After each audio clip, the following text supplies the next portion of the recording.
Dear members, the meeting will begin shortly. Thank you very much for testing. Have a nice day and a good meeting. Bye-bye.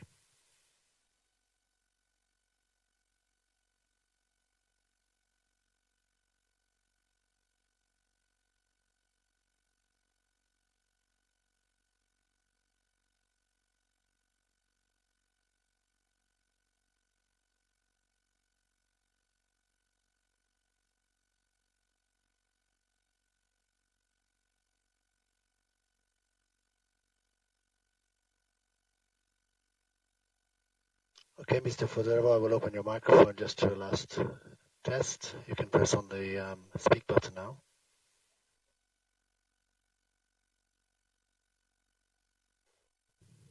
If not, I have to leave you.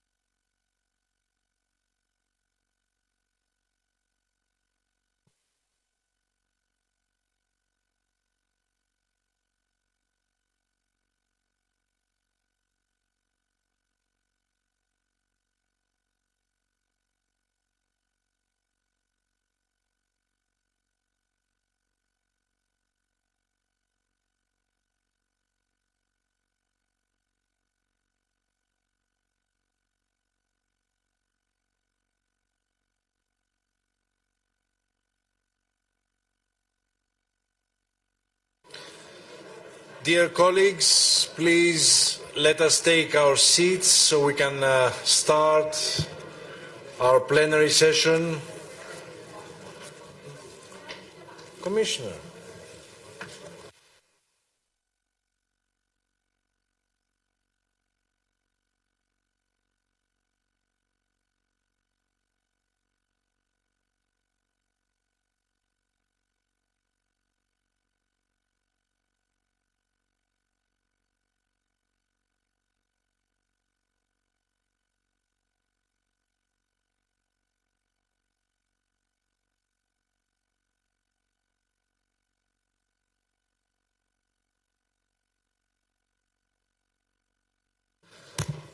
So,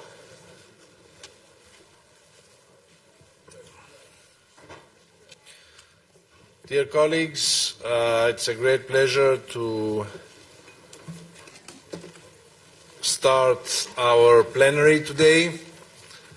And let me directly start with the adoption of the agenda. If there are no comments, the agenda is adopted.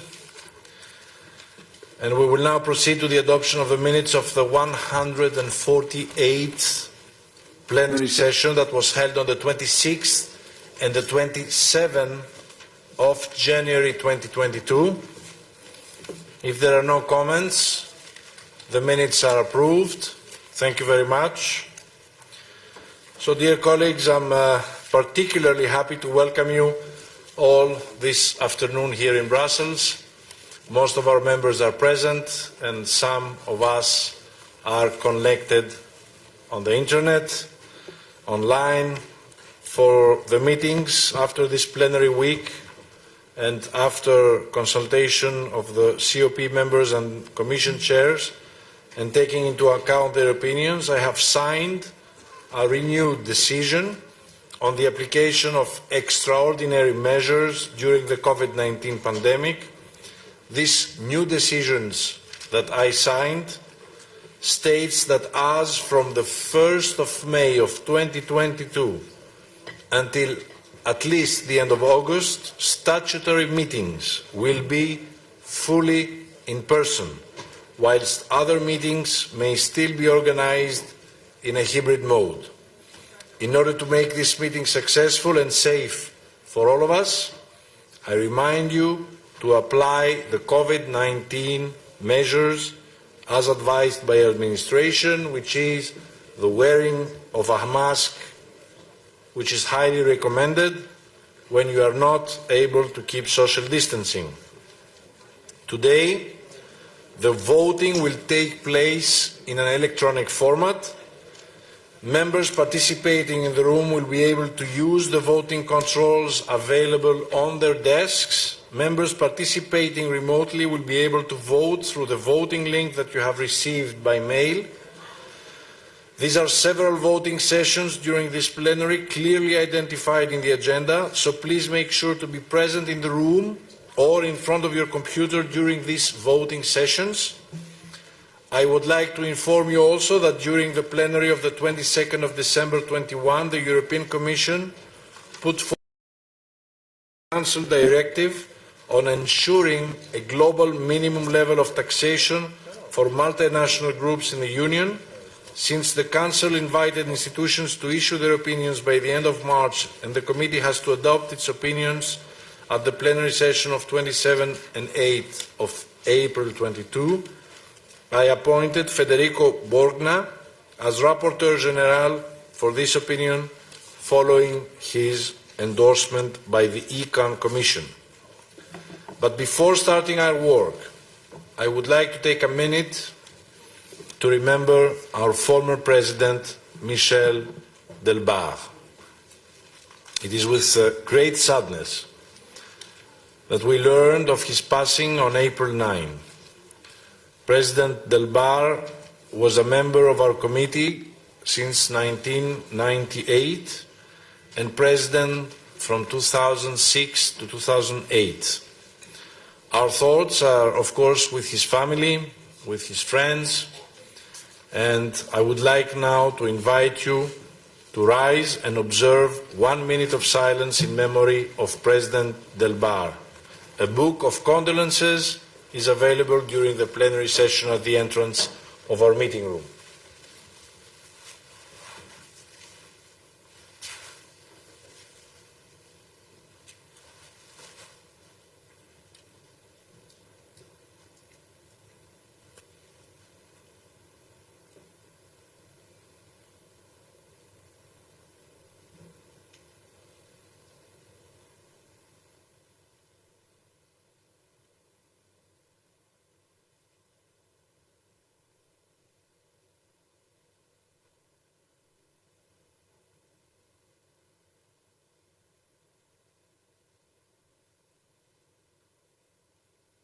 Thank you.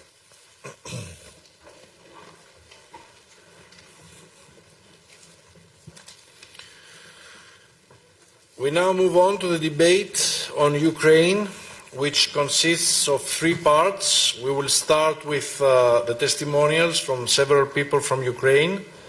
Then we will have a debate with Commissioner Ferreira, which I would like to welcome. She is here already with us in our plenary, and then with Commissioner Lenarčič.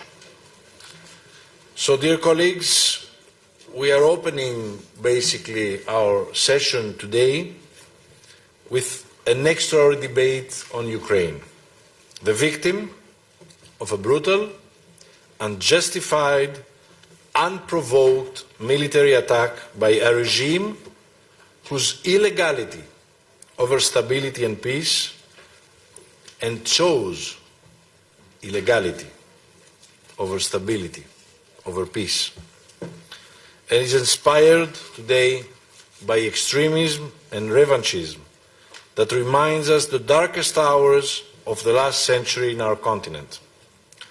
The horror of these days also reminds us of the precocious stability in other countries, from Moldova to the Western Balkans. Since the very first day of this invasion, and from the Marseille Summit of Regions and Cities, we never stopped, and we will not stop giving our colleagues in Ukraine the floor in our House in order to make their calls heard by the European citizens gathering in our streets, by the European regional and local authorities at the borders and beyond, providing shelter to the Ukrainian people that are fleeing their country, and by the EU institutions advocating for their bid to become a candidate country. Now, I want to thank in particular Mayor Guartieri for her tireless work and for making our working group on Ukraine the main political tool. Mayors are the building blocks of democracy and the building blocks of the European future of Ukraine. We pay homage today to their courage and their strength, and we pay respect to the thousands of victims and for those who will have to live with the memories of the atrocities that they witnessed and experienced in their hometowns, on their streets and their neighborhoods. 9 May is Europe Day, representing the day of just peace over war. And I want to emphasize that the Russian regime is the only responsible for the atrocities unfolding in Ukraine. Its leadership will be judged for that. So, dear colleagues, I would like now to give the floor to Mr. Vitaly Klitschko, the mayor of Kiev and chair of the Association of Municipalities of Ukraine. Dear Mayor, our institution decided to grant you on behalf of all your colleagues and the 1 million regional and local politicians the honorary membership of our institution. For all of us, you are already part of our house and of our family. And I'm truly confident, as I will also convey to President Zelensky later today during the meeting of the Presidium of the Congress of Local and Regional Authorities, that together we can build up a network,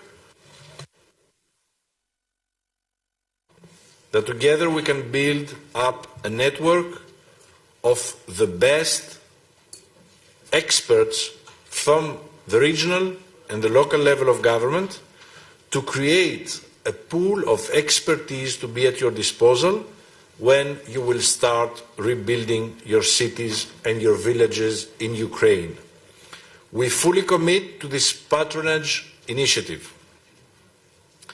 So, ladies and gentlemen, dear colleagues, allow me now to give the floor to the Mayor of Kiev. Mayor, the floor is yours.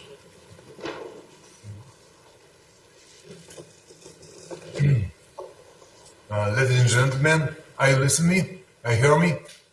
Yes, very clearly. Ladies and gentlemen, dear members of European Committee of the Region, I'm chairman of Association Ukrainian Cities, which unite almost 1,000 municipalities, where is 90% of population of our country lives. One more, thank you very much to be the part of your family. It's very important for us.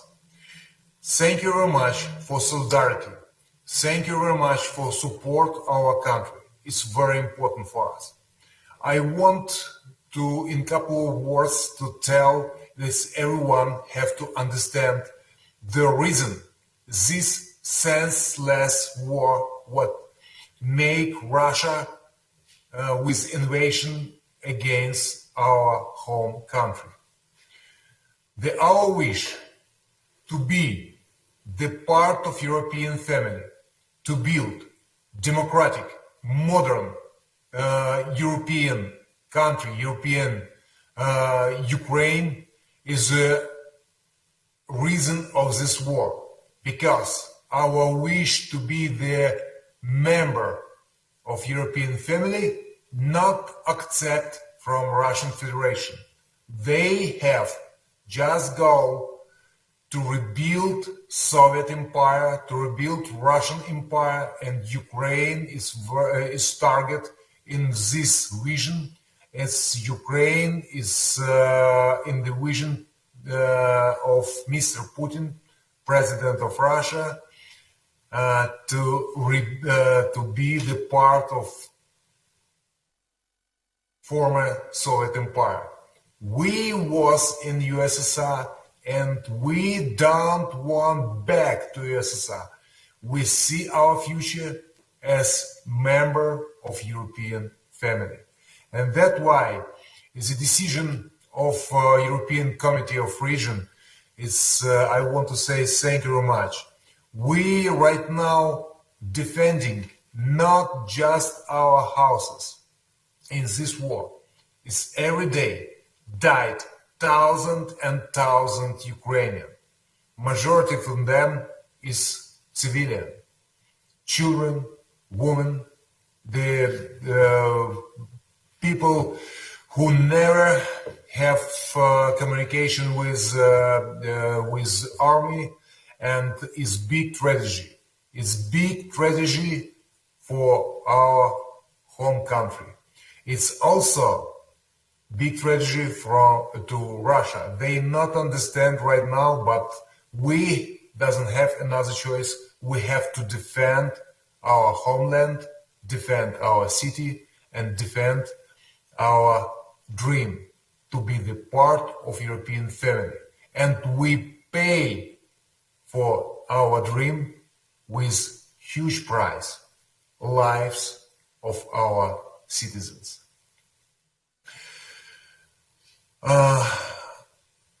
It's very important. I want to say thank you very much for humanitarian help.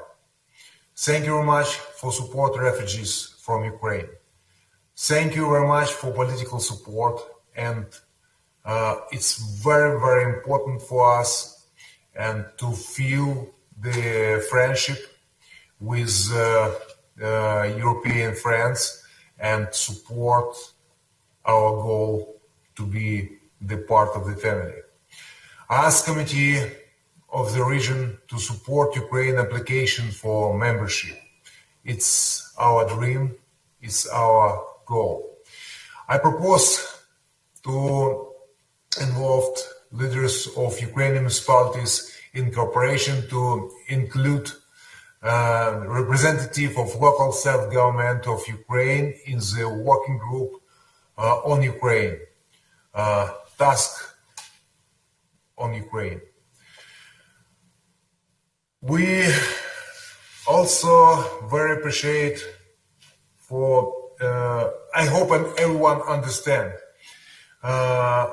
we defend not just the peace in our country, in our families, we defend the same values and principles what have European countries.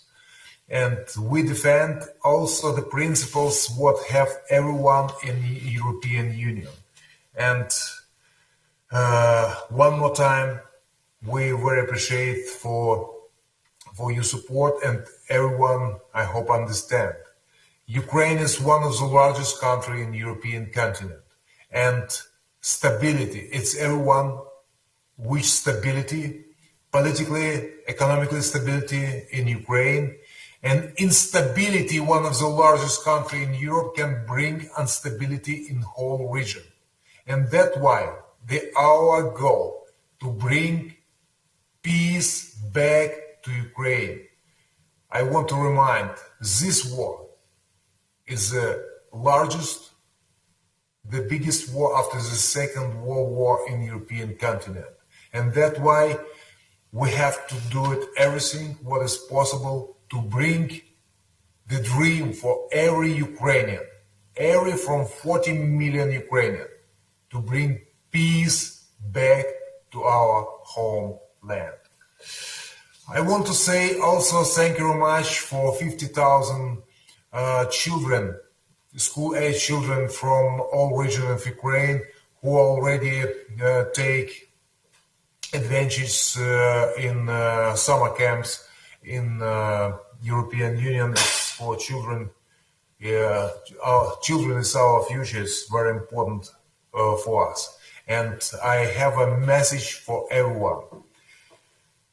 Please stay with Ukraine. The unity around Ukraine is a key for peace in whole Europe. One more, thank you very much for support. We still fighting, we still defending, not just our children, not just our houses.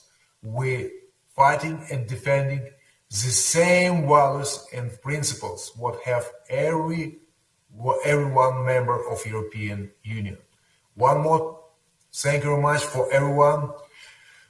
Big honor to be the part of European Committee of Region, and a lot of work to do it, but first of all, our dream we have to make true. Peace back to Ukraine, and thank you very much for everyone who support our homeland.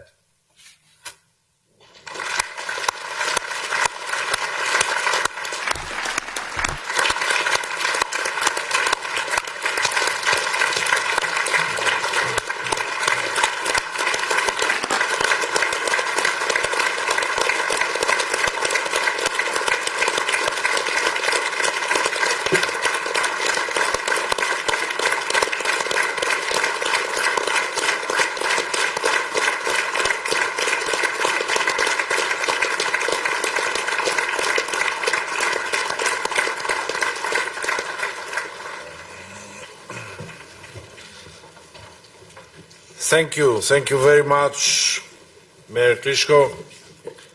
I would like now to give the floor to Mr. Vadim Boychenko, the mayor of Mariupol. Dear Mayor, your city has become the symbol of the fight for freedom. Talking about Mariupol, our thoughts go to Guernica, another martyr city of the last century.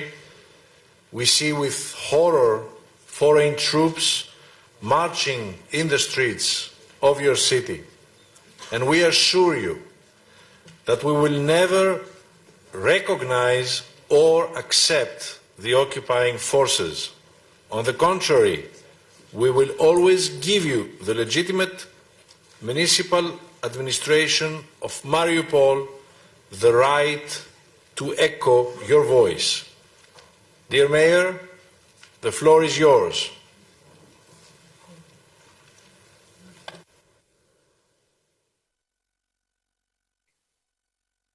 Доброго дня, вітаю, шановна європейська спільнота. Я звертаюся сьогодні до вас як мер українського міста. Міста, яке зараз потерпає від ворожої російської навали. Наші вулиці, які ще донедавна були заповнені дитячим сміхом, children's smiles and laughter. Unfortunately, they are bleeding. The houses that 2 months ago were full with family warmth, today they became the burial places for thousands of Mariupol citizens. Instead of light in our windows, we have darkness. Instead of warmth, we have cold and quiet. Instead of life, we have death. Russian occupants have ruined more than 90% of our city infrastructure, schools, kindergartens, hospitals, parks, and even a church was ruined. Now, the enemy is targeting everything of our peaceful life. It was turned into a military object, as it is said nowadays by the occupants. Every citizen of Mariupol became an enemy, from small Tatiana, who died from lack of water under the rubble of her house, until an elderly woman who died in the hospital #1 when it was shelled by the enemy. More than 20,000 of peaceful citizens of our city became victims of this atrocious war. It is twice as much as those 2 years when Mariupol was occupied by fascists during the Second World War. Just think about it. 20,000 lives which were taken by Russian occupants. 20,000 stories that will never be continued. A child that would never go to school, a young boy that did not manage to confess his love to his bride, a mother who would never sing a song to her child, death, pain, and suffering. This is what is brought to us by Russia in our house. This is the way the war is in present Mariupol. Today, this is the war in Ukraine. The war in Ukraine is not something far-fetched or in the surrealistic world. No, this is the war that goes in the heart of Europe. It's close by to every one of you, and you have to understand that Ukraine has taken the first blow. Our country became a shield for millions of Europeans. Our families became the shield for European families. The fight of Ukraine against Russia is the fight of ideologies and values. It's the fight of life against death. It's the fight against fascism of the 21st century for democratic future of many generations to come. Today we see and feel the support of European countries. It is important to understand that the price of this support, the consequence of this support, are many lives saved, not only in Mariupol, but throughout Ukraine. Many saved lives, thousands of saved lives. I am so grateful to everybody who supports us today in our fight for our joint future of us and European countries. The victory of Ukraine, which will be assured, and it will not be, unfortunately, the end of the history of resistance. The next stage is the rebuilding of Ukrainian cities, which are ruined to the ashes by Russian missiles. Life will win over death. Ukraine will win, and we will start a huge process of rebuilding. And I'm sure now and after our victory, the support of European countries will be key to us. We are pleading to us. We are addressing the whole European community to unite in the name of peace and development, in the name of rebuilding Ukraine, and in my case, for the sake of Mariupol. What do I suggest? We need very important expert help of European experts who can participate in rebuilding of Ukrainian cities. In my view, there should be a team of experts that, together with our specialists, will start to rebuild from ashes of our infrastructure, considering all the principles of modern European urbanism. So with common efforts, we should build the new strategy of rebuilding Mariupol, the document which will be full of real projects. And we really appeal to you to use financial instruments to help us. We have to create a fund of rebuilding of our heroic city of Mariupol that will be comprised by experts from both Ukraine and Europe, and that will be the place where all the efforts will be joined for the future of our city. I am addressing European cities. Let's join our efforts to rebuild Mariupol and other cities of Ukraine. In every ruined city and village, there could be a twin city or village found in Europe, which will help to rebuild, which will help to bring our cities back to the peaceful life. Today there is an understanding and there is a real support from Gdansk that we feel. This is our twin city. And it is ready to start rebuilding Mariupol together with us. We are so grateful to our friends and partners, especially to the mayor, Alexander Guartieri. Russia today has consolidated consolidated the whole world community against Russia, against death. And Ukraine is consolidating the world for the development, for the future, in which there is no place for imperialistic, archaic views. We have to unite for the sake of life, for the sake of peace. Slava Ukraini, glory to Ukraine, glory to our heroes, the defenders of Mariupol, glory to our country. Thank you for attention.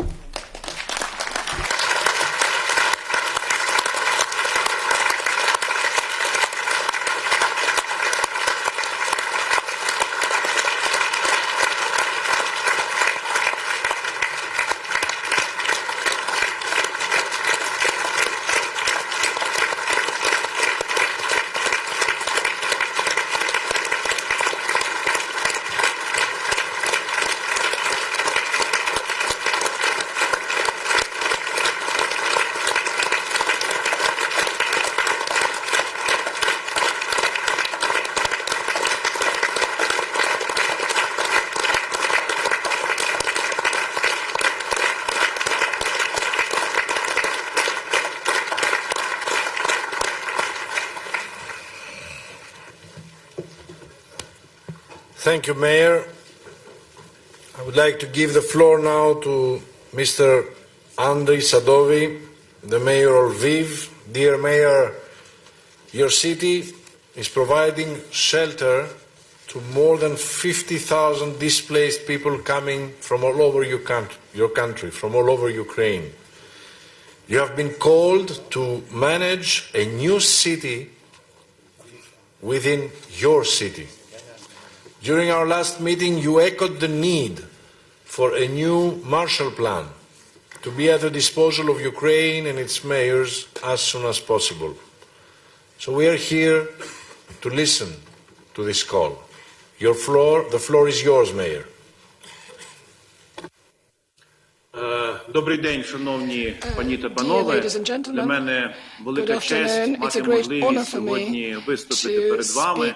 І на початок я хочу подякувати всім вам за розуміння, за допомогу і за солідарність. Ми всі розуміємо, що це є особлива війна, що сьогодні українці воюють за вільний світ, воюють за демократію, воюють за право бути вільним народом і жити в вільному світі. Президент Зеленський неодноразово виступав і наголошував, яка допомога потрібна Україні. Це і мілітарна допомога, це і гуманітарна допомога. Як ви знаєте, сьогодні близько 6,5 мільйонів українців покинули свої міста, покинули свої помешкання, і вони сьогодні волають про допомогу. Сьогодні Львів прийняв 200 тисяч переселенців. Це є жінки, це є діти, це є старші особи, які, ховаючись від бомбардувань, від ракетних обстрілів, знайшли прихисток в нас у Львові. Ми перебудували 500 наших комунальних установ, це є школи, це є театри, це є спортивні зали.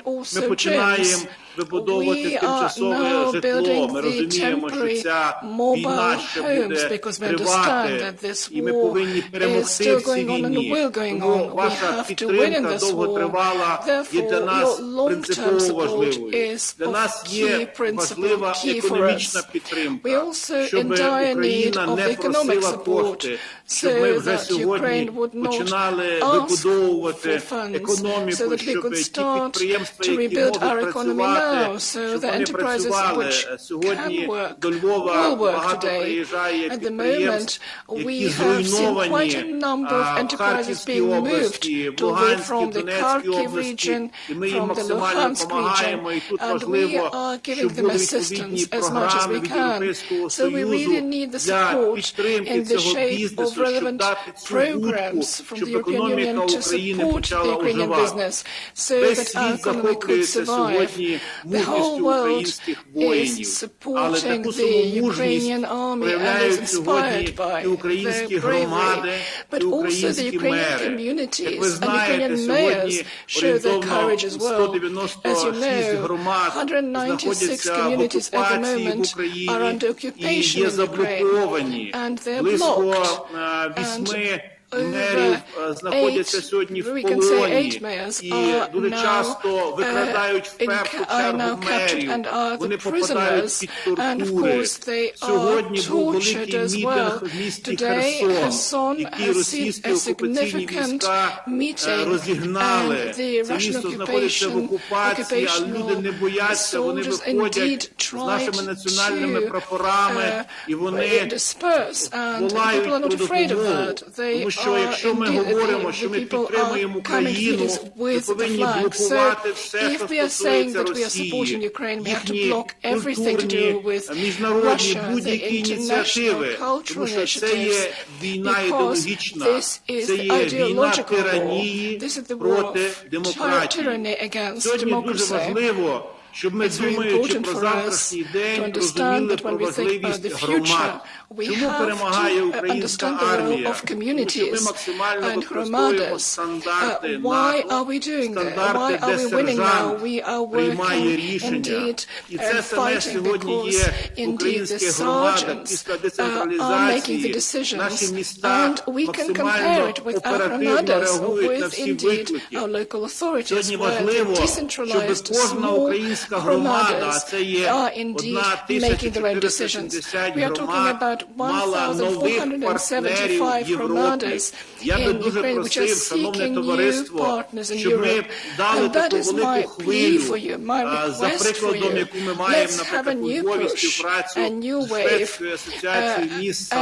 We can look at the model of cooperation with the Swedish cities, and perhaps each of our Hromadas, our towns, could have 5-10 partners in Europe, so that we could think together how we could help the Ukrainian small cities and towns. It's a massive task, but we will manage. We will fight. We will fight for every meter of our land, so that we could manage to win, so that never again Russian aggressor would create problems not just for Ukrainians, not for other European cities. That is our mission. We don't know what to expect, what is waiting for us in the future, but we have got faith. We have got faith that we will win. Never give up. And that will be not just our victory, it will be a victory of the democratic world, of all of us. Only together, only united, never give up. Only victory. Thank you very much.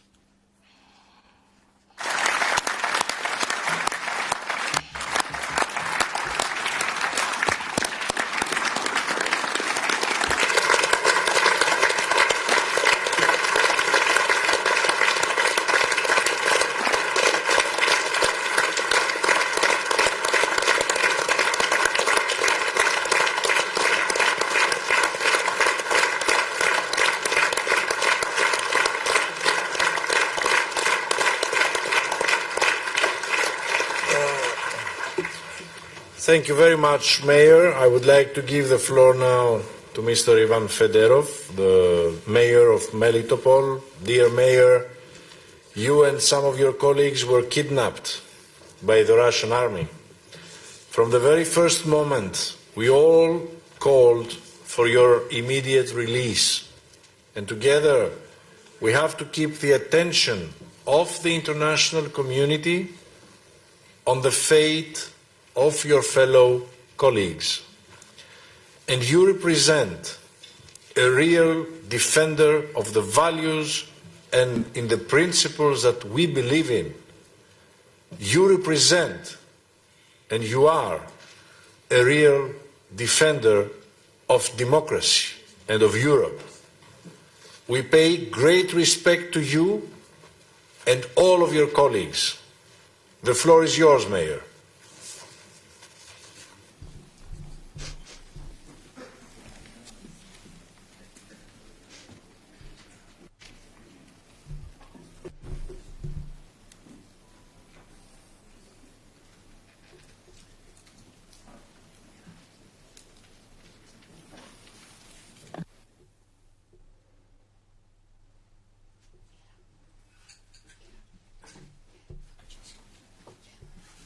Mayor Fedorov, you have the floor. Dear President, dear colleagues, thank you for invite. Thank you that possible to speak today with you. And of course, greatest thank you to help in my release. I'm a mayor of a not very big city that's situated in the southeast of Ukraine. The population, more than 300,000 of citizens in our region. And 24th of February to our city, as to all our country, comes the second wave of war with Russian Federation. Why I tell the second wave? Because war started in 2014. In 24th of February, Russians start to make a rocket shoots to our city near our civilian houses. 200 meters from civilian houses when all city was slept.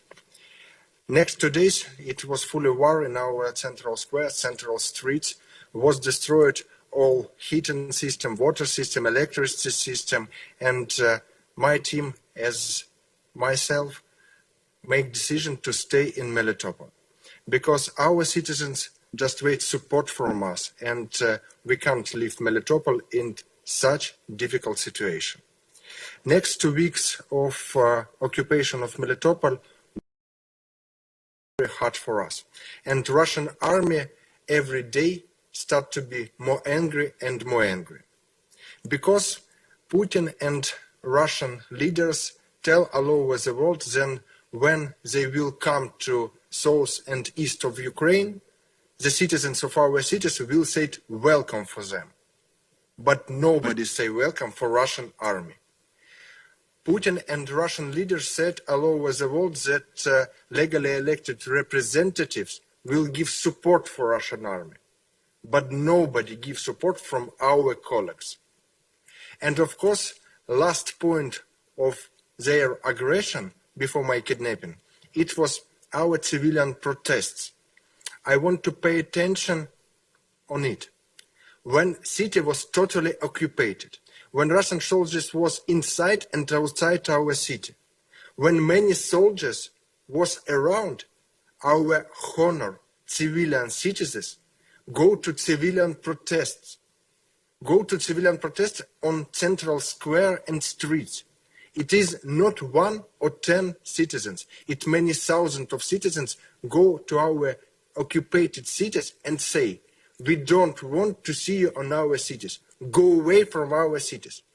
Russian soldiers shoot to civilian citizens, and 2 civilian citizens on Melitopol was wounded. That's why they make decision to kidnap me. Why me? Because Melitopol, as a Mariupol, as a many cities, it's a good example of reform of decentralization. We have many projects, many contracts with European institutions. For example, European Investment Bank, European Bank Reconstruction and Development, and we invite many greatest projects together. That's why they make decision to kidnap me.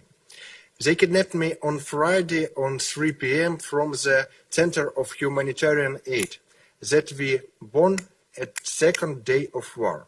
In the center, our citizens can take clothes, medicines, pharmacy, temporary houses whose houses was destroyed. Russian soldiers come to this center and said me, we arrest you because you had financial agreement with Ukrainian Radical Party. I said them, it is not true.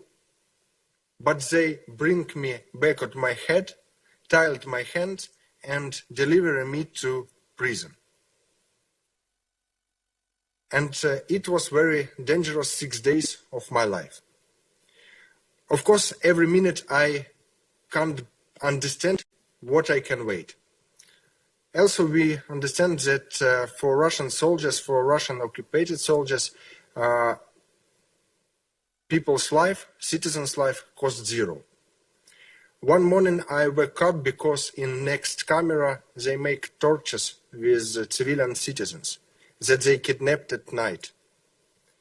But one important thing. When I was in a prison, I asked them, why you come to our city?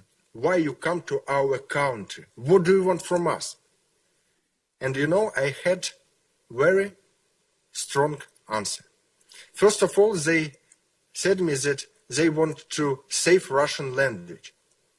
But it is a very stupid reason, because in the south and east of Ukraine, 95% of Ukrainian citizens speak on Russian, and we have no such problem. Second reason, they said that they want to make us free from Nazism. I asked them, I'm 33 years old, and I can't find anyone Nazist in Ukraine. Who is it? But they answered that you don't know, but many Nazists. But now I know who is Nazist in Ukraine, how it think Russian soldiers. Nazist, it's all Ukrainian patriots, all of us, who love our country, who love our cities, who love our streets. But patriots, it's good. Nazism, it's not good, but we have no Nazism in Ukraine. And third reason, they said that we, as legally elected representatives, beat our veterans of the day of victory, 9th of May. It's very stupid too, because I asked them, please show me the video, and they can't do it. But now, situation more better, because when Putin understood that we don't want to give him support, he can't take support from our legally elected representatives, our civilian citizens. Now he starts to make genocide. And now we can't deliver humanitarian aid to our cities. Now we can't deliver a pharmacy to our cities. Now we can't evacuate civilian citizens who want to leave occupied cities. But most important thing, he started to fully destroy our cities. For example, city of my colleague, Vadim Boychenko, Mariupol, and many other cities. But in Ukraine, all of us know the reason why Putin came to Ukraine. Because in 2014, our country and all our cities make a choice of European future. Not Soviet Union, but European future, European development. That's why now Putin comes with war to Ukraine. And of course, I want to ask you support. Now more than 50 our colleagues kidnapped. Mayors, vice mayors, deputies of local councils. And of course, I want to ask you to be a leader, to make a huge PR company of it, because it's very important for those our colleagues who now on a prison. And of course, I want to ask you assist us to rebuild our cities. Now more than 1,000 cities was liberated from Russian soldiers in Kievsky, Chernigovsky, Sumsky, Zhytomyrsky region. And now many our citizens on your cities, but all of them want to come back to our Ukrainian cities. But we must prepare these cities to comfort life of our citizens. Of course, I want to say thank you for your support. Thank you for your trust to Ukraine. And thank you that you united with us. Thank you.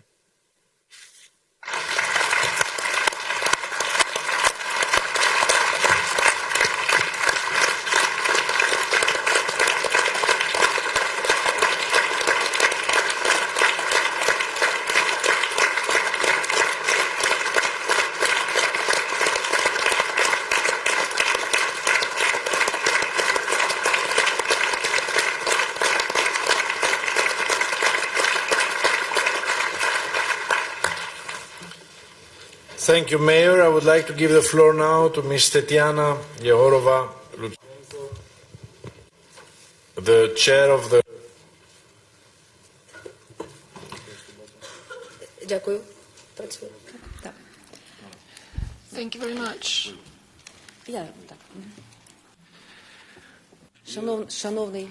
Шановний пане голово, шановні колеги, для мене дуже велика честь сьогодні бути з вами в цій сесійній залі. Для нас дуже важлива підтримка Європейського комітету регіонів. Сьогодні в нас дійсно президент Володимир Зеленський проводить конгрес регіональний в Україні, в якому я також буду приймати участь. І ті резолюції, які ви сьогодні приймете в підтримку України, для нас будуть конче важливі.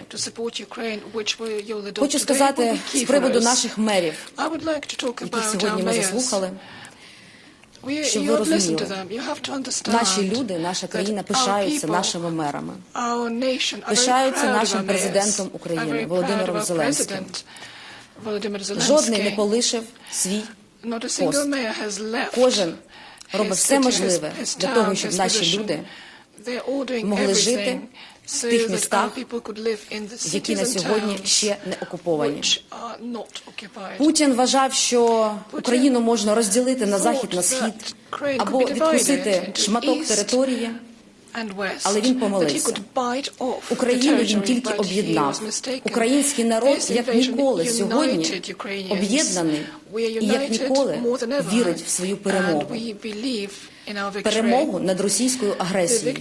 І ця перемога буде не тільки України, це буде перемога всього світу.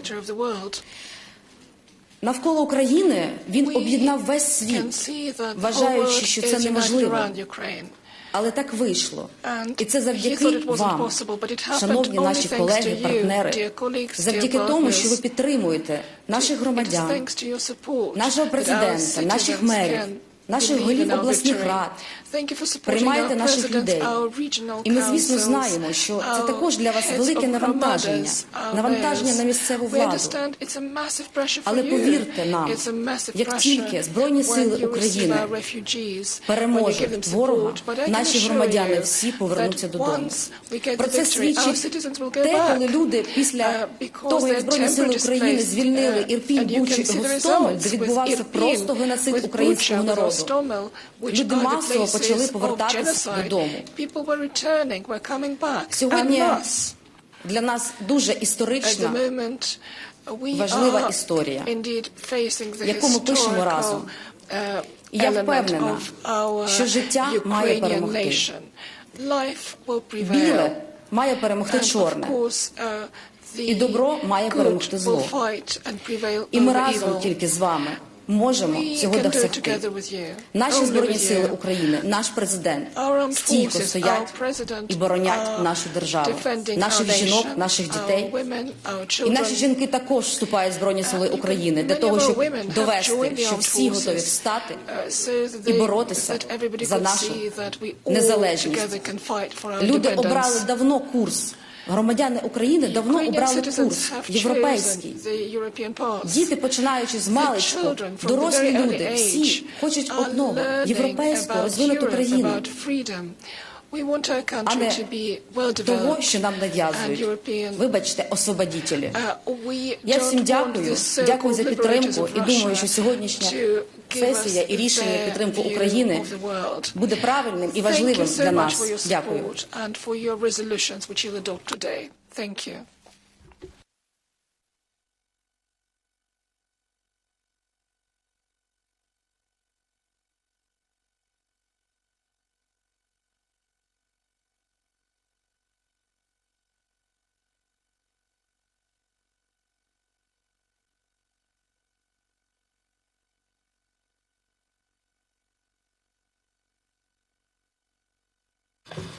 Thank you very much, Tatiana. I would like now to ask our staff to play us the videos on the testimonials that we had on the ground, the productions of the Committee of Regions.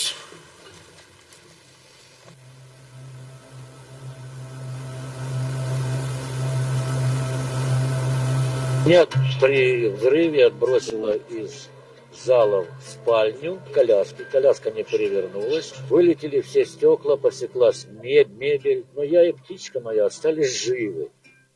Я не думала, что я свои 18 лет окажусь в такой ситуации, и я надеюсь, что это закончится поскорее, и я вернусь к себе домой. Главное, чтобы было куда возвращаться. Поки що в Дрогобичі спокійно, але коли лунає тривога, то вже серце не на місці, тому що знаєш, що твою країну просто знищують. Я надіюсь, що мій дом залишиться цілим.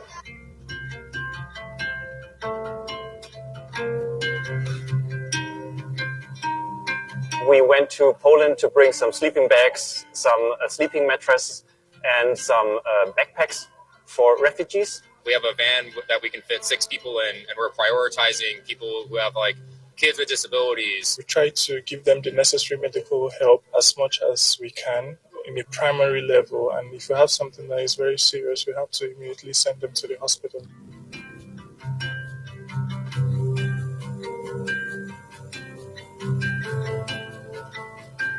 Uchodźcy najbardziej potrzebują osoby, która podejdzie do nich i powie im, że już są bezpieczni, że wszystko będzie dobrze, że dostaną wszystkiego, czego potrzebują, że ktoś im pomoże dalej i że nie są w tym wszystkim sami. I to jest bardzo mocna pomoc, naprawdę wy stali nam jak braty.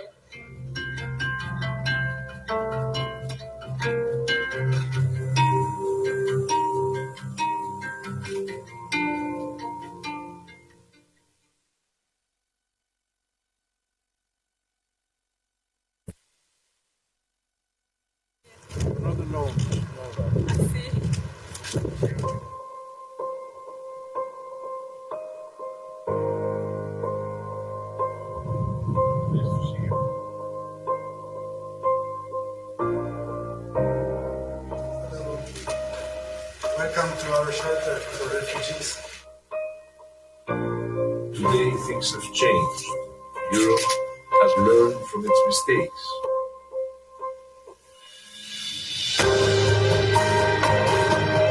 My dear colleagues, your help has been significant.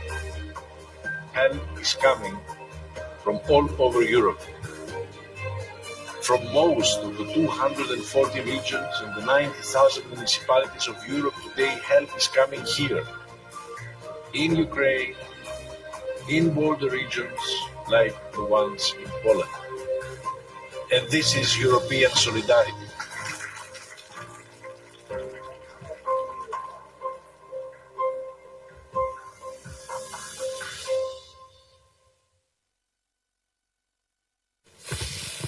Thank you.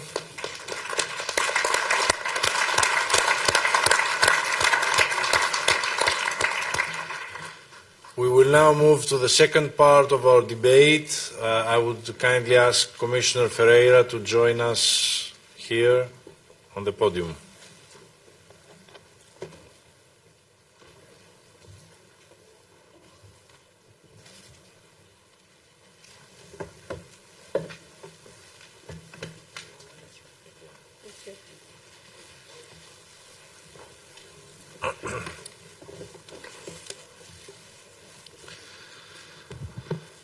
Dear Commissioner, dear Elisa, welcome back to the European Committee of the Regions. And first of all, I want to thank you for your relentless work and for being with us in this important debate.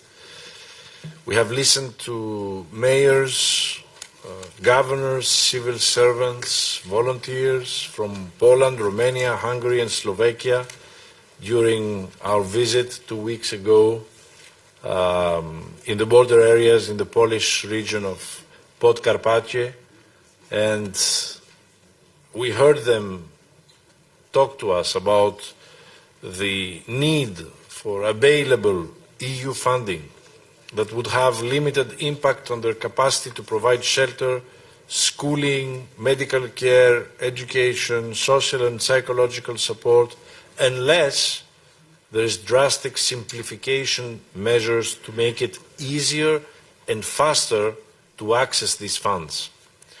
Second, since regional and local authorities would be eligible for funding under 5 different EU programs, the use of EU funds is far too complex and bureaucratic. It is absurd to expect fund managers to cope with 5 different regulations and liaise with 5 different European Commission's office alongside with national governments, departments to receive funding in time. They need more a single access point and increased technical assistance. This is why we are proposing the establishment of an EU-Ukraine refugees local facility, not as a new fund, but instead as an operational instrument that would offer, for example, the following features. First, mobilize funds from all relevant EU programs under one single set of simplified rules. Second, rely on an ad hoc Ukraine crisis task force of relevant European Commission services, offering basically a one-stop shop to potential regional and local leaders and authorities. And, of course, to grant direct and timely access to these funds to the eligible regional and local authorities. The European Committee of the Regions is ready to facilitate this process through its COR Ukraine Working Group, which has been supporting cooperation at regional and local level since 2014, as well as through its Help Ukraine Info Support Hub that we created. I have formally shared this proposal also with the EU Budget Commissioner Hahn, and given the urgency of the situation, we expect that the European Commission will provide us a clear answer as soon as possible, including the proposing of complementary or even alternative solutions. So, dear Elisa, I want again to thank you for your great collaboration with us and for being with us here for this very, very important debate. The floor is yours. Dear President Tzitzikostas, dear Apostolos, dear Vice President Vasco Cordeiro, my dear friend, Mayor of Rome, Roberto Gualtieri, dear Chairwoman of the Kharkiv Council District, dear remaining members of the panel, honourable members, dear colleagues. Well, first of all, I want to thank you and the Committee of the Regions for this important debate and organising this absolutely historical testimony of what is happening. This is really a very special moment. In fact, I mean, no one can comment on the strength and the realism and the courage and the determination of our colleagues from Ukraine. I can only express our respect and our humble recognition of what they are doing. In fact, war has returned to Europe. This unprovoked aggression is not just an attack on Ukraine, and several of the speakers mentioned this. It is an attack on our European values of peace, of democracy, and the right of free peoples to choose their own future and their own path. What the Kremlin has underestimated was first and foremost the bravery of Ukrainians, but also the most cherished European value, which is solidarity. And from the very first day, Europeans have stood united in solidarity behind the people of Ukraine, that also united. This solidarity has got to continue. We cannot waver in our unity or in our determination. Just a few short weeks ago, I was in Poland, in fact, together with President Tzitzikostas, and this film just showed it, and we saw the heartbreaking situation of refugees who crossed the border, with nothing but the clothes on their backs, basically women, and here I pray show of respect to women, because they are the ones that I saw crossing the border with their children, with their mothers, with their elderly relatives, sometimes with their pets, and this was really moving. And in fact, they just managed to get what they could in their hands. I was impressed, and I'm still very impressed with the energy and efficiency of those helping the refugees. Among them, small NGOs, municipalities, cities, a lot of voluntaries. They are doing the work of heroes, but even heroes, in fact, need support. So once again, cohesion policy, and that's my area of responsibility, is called to play the role of first responder. Again, we have long-term policies, but we have been also working as firefighters. We did this with distinction during COVID, mobilizing medical assistance, support to businesses, employees, to the tune of some 23 billion euros. And now we are mobilizing support for refugees and for those supporting them.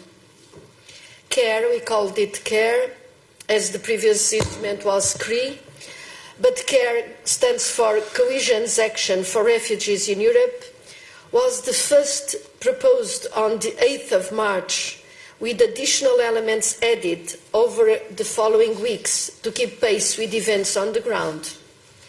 The package was adopted with the support that I keep thanking from the European Parliament, from the Council, and with the positive engagement of the Committee of the Regions and the Economic and Social Committee, but on the 9th and 14th of April, so Member States can already make use of all the elements that are included. Of course, I'm referring to CARE, and CARE adds to other instruments of support. Each of them is different from the other and covers a specific area, like the macro-financial assistance, the Asylum and Migration Fund, the Temporary Protection Directive, which is not a fund, it's the legal status of Europe for the first time having activated this directive to create conditions of legal certainty for the refugees that are treated in all member states as citizens of Europe for 1 year, and it can be postponed, or prolonged, prolonged, not postponed. And also the European Peace Facility that also for the first time was activated to support a specific problem in Europe. And we are not yet discussing rebuilding. That will be another area for the future.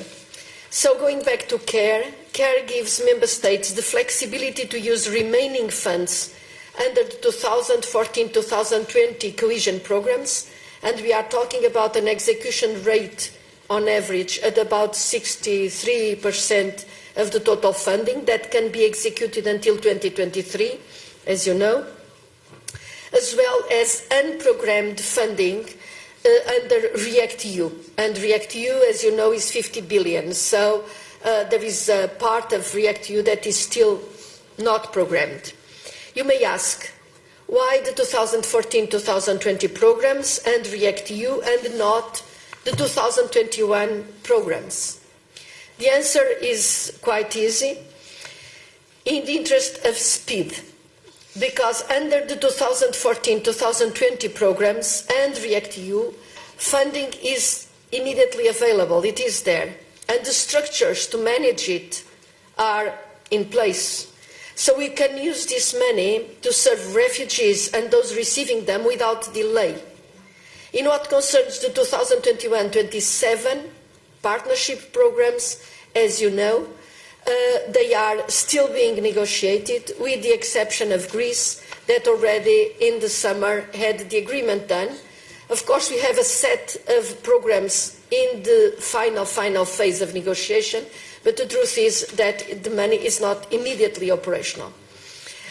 We are maximizing impact on the ground by taking 3 key measures to mobilize support quickly and effectively. First, all investments under this facility, this reprogramming, this emergency reprogramming, under CARE are retroactively eligible right back to the 24th of February, so the date of the Russian invasion. Second, we changed legislation and we have extended the possibility of 100% co-financing to the current accounting year until the 30th of June of this year. So until then, you can finance 100% of whatever costs you have to incur with the accommodation of the refugees. This will alleviate the burden on public budgets, of course. Thirdly, and to allow for immediate liquidity, pre-financing under REACT-EU has been increased, so the advance of money increased for all member states from the already high rate of pre-financing of 11% to 15%. But for the 9 frontline member states, those that have a direct border with Ukraine, or for those member states that have an inflow of Ukrainian people above 1% of their own population, these frontline member states and these overloaded countries with refugees, they can immediately receive 45% of the REACT-EU investments for 2021. So this is an anticipation. This unprecedented pre-financing should release around, according to our calculations, up to 3.5 billion euros for the euro, and this is just the pre-financing, in additional liquidity. In my visit to Poland, I stressed that this support must reach the ones that on the ground are acting. So this must reach the regions, the cities, the NGOs, the families who are bearing the burden of the work. We have also taken 3 key measures to simplify operations. First, either fund, the European Regional Fund or the Social Fund, can be used immediately for the greatest needs, regardless of the type of operations and without the need to have the bureaucracy to transfer funds from Regional Fund or Social Fund. So, in a nutshell, the European Regional Fund can immediately support operations of the type of the European Social Fund and vice versa. Second, and in this dimension, we are trying already to give an answer or a partial answer to the request of the Committee of the Regions as expressed by President Tzitzikostas. We have already set up a dedicated website which serves as a one-stop shop in which together Regio, Employment and Home Funds get together. And with this platform, we are trying, in fact, to create one-stop shop, answering questions from local authorities and providing guidance on the best possible approach to tackle this new challenge. As also you just mentioned, but you had mentioned it before during our meeting in the Polish-Ukrainian border. As always, also my services stand ready to assist you in any way you can, but we have already made this move. Third, we have proposed, because for certain of these potential beneficiaries, these local people, they cannot issue all the papers and bureaucracy and the invoices that usually we request for the funds. What we have created is a simple reimbursement on the basis of a unit cost, starting from the date of arrival of a refugee, of an Ukrainian person, be it a child or an adult or an elderly person in the Union, and this is so you just have to show that the person was there and for how long it was there. And you can ask for a reimbursement of 40 euros per week. So it depends on for how long, and this can be added up to the other instruments that I just mentioned. This will make it faster and easier to provide refugees with basic essential items, as well as to reimburse families and people that are really doing this work. In addition, through the Neighbourhood Instrument, we are currently supporting over 260 projects, so these cross-border projects involving Ukrainian beneficiaries, such as municipalities, rescue and border authorities, hospitals, social centers, small and medium companies and schools. So we have immediately suspended, after the invasion, the Interreg, all these Interreg investments in Russia and in Belarus. And we plan to do everything to channel further support to Ukraine through our 1,000 existing partnerships between regional and local authorities and Ukrainian border regions. So here again, this is something that is relevant, I think, for a lot of the regions of Europe and municipalities that are close to the border. Dear colleagues, this is what we are doing so far, but in the longer term it is clear that we must do more.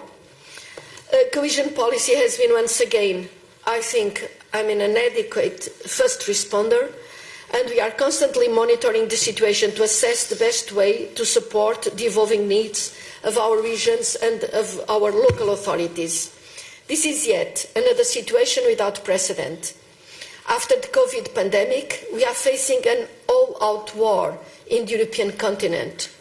We are also seeing the largest ever refugee crisis. Close to 3 million people, I think more than that, left their homes, but more than 3 million people are fleeing the war and entering the EU in the past 2 months. They are now among us and need to be temporarily or more permanently integrated. Cohesion policy will assist and is assisting these efforts. But we also know that the true strength of the policy lies in long-term transformation, of which the regional and local actors are champions. So, as we finalize the new cohesion programs, let us factor in the war in Ukraine. Let us set up the long-term structures to welcome refugees, and let us take this as a timely reminder of a broader point, that in a changing world, we must look out for the regions of Europe.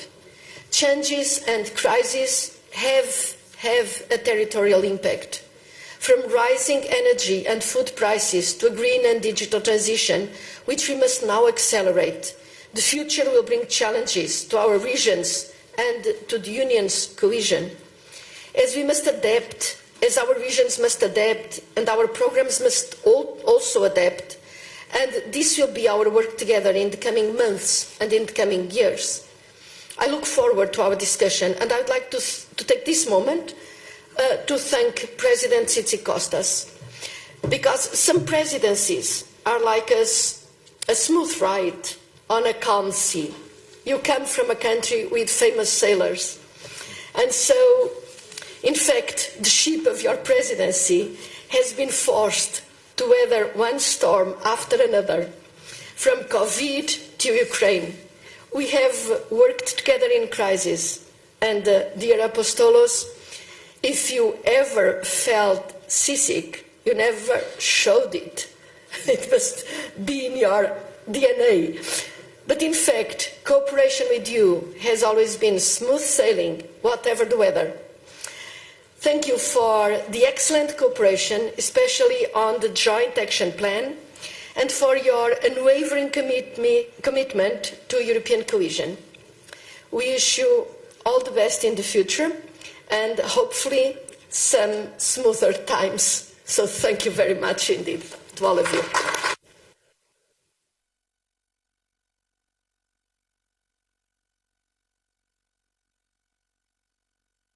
Thank you very much, Commissioner, our good friend Elisa, for your fantastic work and your help so far. It is true that even though it was really difficult times during these 2.5 years, if we didn't have allies like yourself, I don't think that we would have managed to overcome all these difficulties and this crisis. So thank you thank you for everything. Now, let me give the floor to another very good friend of ours, one of the best mayors of the city capitals of the European Union, if you ask me, the mayor of Rome, Mr. Guartieri. Dear Mayor, it's a great honor to have you here with us today in our plenary session. We met in Rome back in December discussing about city diplomacy. And of course today we are highlighting once again the role of cities and regions in complementing traditional diplomacy. Your country, like mine, has a long experience in providing shelter to refugees and migrants, as we have been and as we still are on Europe's front line. And once again, we need to make clear that migration is not an issue that the bordering member states and cities should be facing alone. It is a European issue to be tackled united by sharing the burden, as this it is the only way to efficiently manage it. And if we go back to the previous migration crisis, I have to admit, and we have to admit, that we felt very lonely. Europe was not there by the side of the cities, the regions, and the countries in the borderline. But today things have changed. Europe is learning from its mistakes. And this is the strength of the European Union. And this is exactly what European solidarity is about. So it's a great honor and pleasure to welcome you here, Mayor Guartieri, and I really think that collaborating together has brought very important results for Rome, but also for the European Committee of the Regions. So welcome, and the floor is yours. Thank you. Thank you, Apostolos. Thank you, Mr. President. Dear friend Elisa, dear colleagues and friends, dear chairwoman of the Kharkiv region and the other mayor that has touched our hearts with your words. Let me thank you for having organized this very important session on Ukraine, which is a concrete example of what you mentioned as, diplomacy and work that local authorities, cities, region can do, complementing what the EU institution and member state are doing and giving a very added and extra value. First of all, of course, I would like to express the strongest condemnation of Russia's brutal, unacceptable military aggression against Ukraine. Rome and its citizens, as we all, stand with Ukraine and its people. Our heart is full of grief in front of the unspeakable suffering the war is causing to the Ukrainian people, in front of the violence and destruction it is bringing to its cities, towns, villages, on a scale that we thought would never be seen again in this continent. Dear Vitaly, Andriy, Vadim, Ivan, Tatiana, we admire your strength and your courage in defending your country, as you said, you are defending also our values. In the face of this blatant violation of international law and universal and European principles, I think we can say that Europe has responded with a united front, adopting unprecedented sanctions, providing military assistance and concrete solidarity towards Ukrainian people and towards those bordering regions who are having the heaviest burden, learning by the mistake of the past and showing concrete example of solidarity, as we learned to do also with COVID. And I would like in particular to commend the swift adoption of the Temporary Protection Directive and the quick and flexible mobilization of cohesion policy and of technical support instrument complementing the Asylum, Migration and Integration Fund. I think that Elisa has very well illustrated the care mechanism and its features, as well as the liquidity support provided under REACT-EU, and I congratulate her for this excellent job. What is even more important and positive, it is the very strong solidarity across European citizens. In particular, of course, bordering regions and local authorities are doing a tremendous job, which all us must recognize and support. But there is a feeling, a united feeling, in all cities across all Europe. I still remember the excellent initiative organized by my friend Dario Nardella with 170 cities, which 14th of March mobilized, expressing support to Ukraine. Also, the city of Rome, as well as all Italians and European cities, we are doing our part. Italy is home of a large Ukrainian community, and refugees are coming to Italy, and one of the main destinations, of course, is Rome, as well as other large cities. We are accommodating thousands in hotels, while in a moving display of generosity, hundreds of Roman families have registered in order to host Ukrainian refugees in their homes, and many Romans, as many Europeans, are donating in order to send aid to Ukraine. Beyond the immediate task of providing emergency assistance and accommodation, our goal, the goal of all Italian cities, is to mobilize our administrations and our resources in order to integrate refugees. Many of them are attending language courses, and children are already attending schools. And through the health service, we are giving special attention to vulnerable and fragile people and those who have been most affected by this tragedy. Our objective is always to mitigate wounds, physical and psychological, and integrate as much as possible for as long as needed. However, I think that in front of the magnitude of the tragedy we are facing, I think we must focus not only on what we are already doing, but what we can do more and what is more needed. And in this respect, I would like to make a couple of points.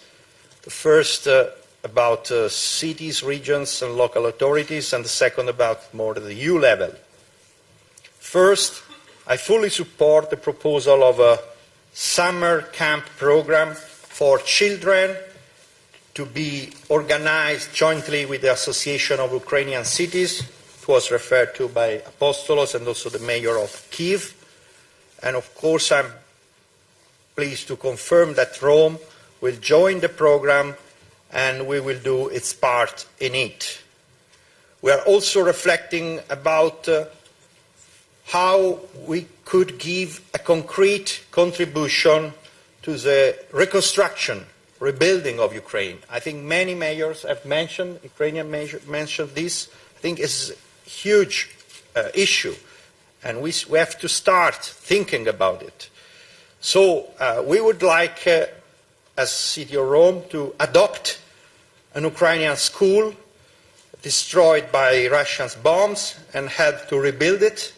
And I think it would be good if a great number of EU cities, regions, and other local authorities will do the same, adopting each one Ukrainian building in one city, one village, one town, one region, to reconstruct together with Ukrainian local authorities. And then I would like to make a final remark about what this war implies for the EU as a whole. I think that it is pretty clear that the economic consequences of this war will add up to a already significant existing investment gap for the energy transition that now is even more needed in terms also of energy autonomy, independence, to Green Deal, to infrastructure, the strategic autonomy of the EU, digital transition, climate targets, the need to absorb shocks like the one that is arriving as a consequence of this war, symmetric shocks but also can be asymmetric, and countries can have more or less fiscal space to absorb these shocks. Plus we have to contribute to the reconstruction of Ukraine. Someone mentioned the Marshall Plan. I agree with the concept. I think that if we count the already existing investment gap, and in addition, this additional effort is needed, it's very clear that what we are doing is fine, it's fundamental. We are redeploying as much as possible in the most intelligent way the existing resources, but that would not be sufficient. So, as we had the capacity to do when COVID arrived, and after initial, lack of capacity to react, Europe made an unprecedented step to coordinate fiscal, monetary policy, national, EU level, regulatory targeted interventions, finally common borrowing capacity with the Next Generation EU. I think that the sooner we realize that something similar will be needed to face this situation and avoid that the most fragile countries, cities, regions will not be able to move together to our common goals, the better would it be.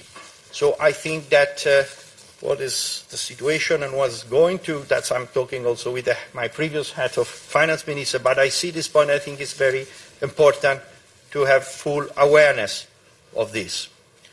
So thank you very much for this session. Thank you very much for the exceptional work and cooperation that within the Committee of Region and with other networks, all cities, region are having. Congratulations to the work of your institution. And of course, first of all, I would like to express to our Ukrainian sisters and brothers, mayors and citizens, all our strong support and solidarity. Thank you.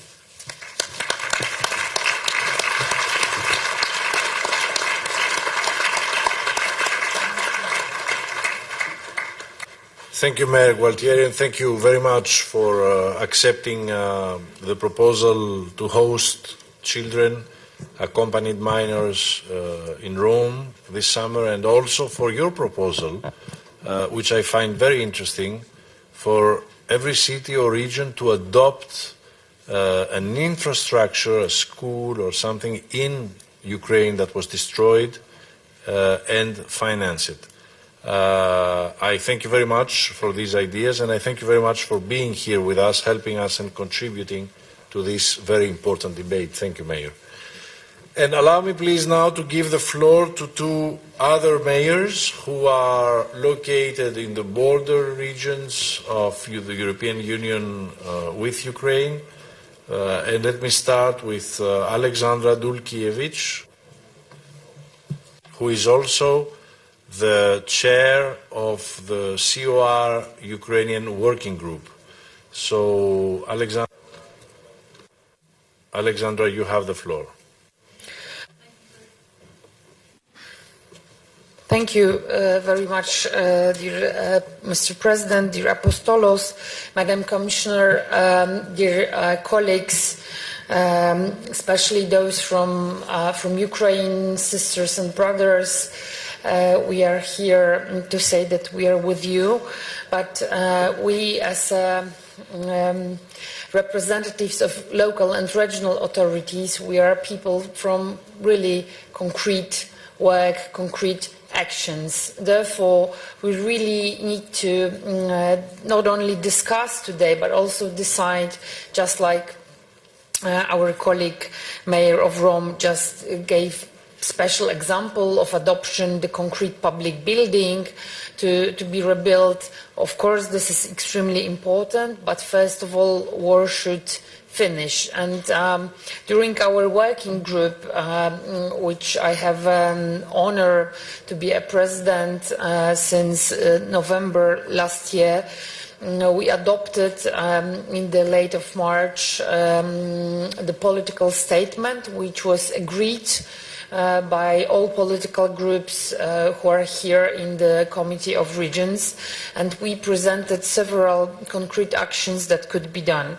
First of all, definitely political actions, not only those which are supporting Ukrainian path to be a full member of the European Union. This is extremely important, but also something what was already mentioned by the Andriy Sadov, our colleague from Lviv, who I also had the chance to visit with my colleague mayors in March this year, just to see what we can concretely do. For example, my city, but also quite a lot of cities from Poland send the buses because they need the buses, public transportation buses, right now, because many cities decided to give their own public transportation to those who need, for example, on the front line, to transport the soldiers or people escaping from the sites which are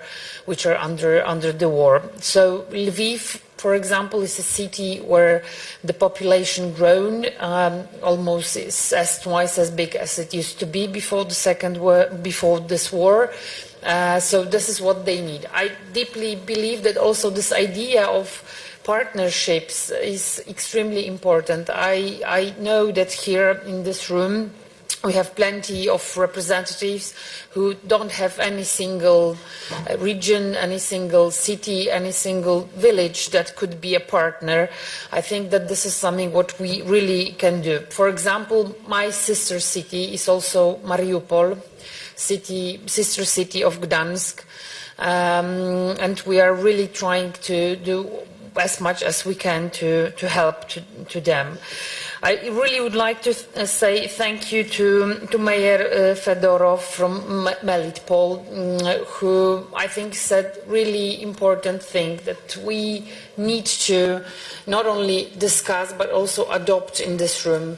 We cannot believe anymore Russia. This is something what my colleagues, my predecessor, Mayor Paweł Adamowicz, also as a member of this committee, but also as a member of Korlip, was also trying to say to plenty of us, also Marek Woźniak, head of our Polish group, that we cannot believe Russia, but we need to help the Russia to be changed.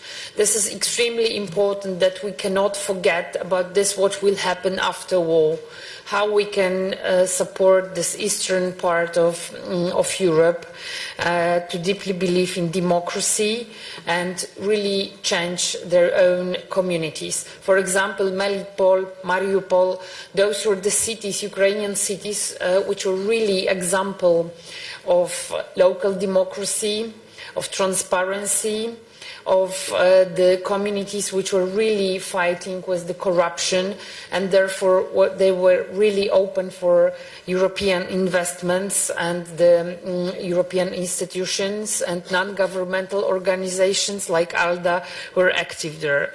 So there are some ideas that are important after the war, but we also need to remember about this, what is important right now. Humanitarian aid sent directly to the communities, to the cities, to the regions, as they need our support. Support for my country, Poland, but also Romania, Slovakia, Hungary, but also Moldova, where we had plenty of refugees, and we really need to do as much as we can to integrate those people, but to remember about their human dignity and Ukrainian pride.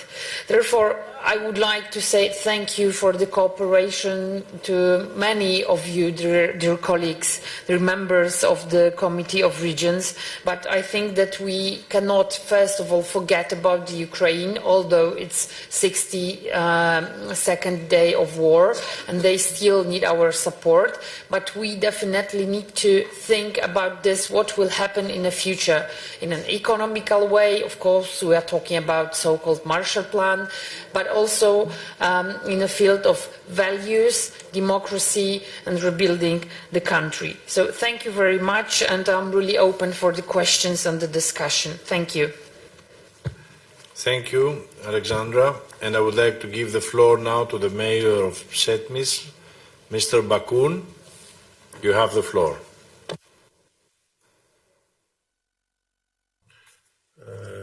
Good afternoon to everybody. My name is Wojciech Bakun. I'm the mayor of a mid-sized city on the very east of Poland, which is very close to the Ukrainian border. We are only 10 kilometers from the border, so from the very beginning of this crisis, we were there. We were exactly there on the border. We were on the city, and from the first day, from the 24th of February, we give help and we support every refugee which come to Poland, which come to our country, and which need help. We have 5 twin cities in Ukraine. So from the very beginning, we start supporting them with everything what they ask for, what they need, because we have to think about 2 different processes. One of them is crisis. A lot of Ukrainians move out from the Ukraine and move to Poland and move to different countries in EU, but also many of refugees, many of Ukrainians move just from east side of Ukraine to the west side.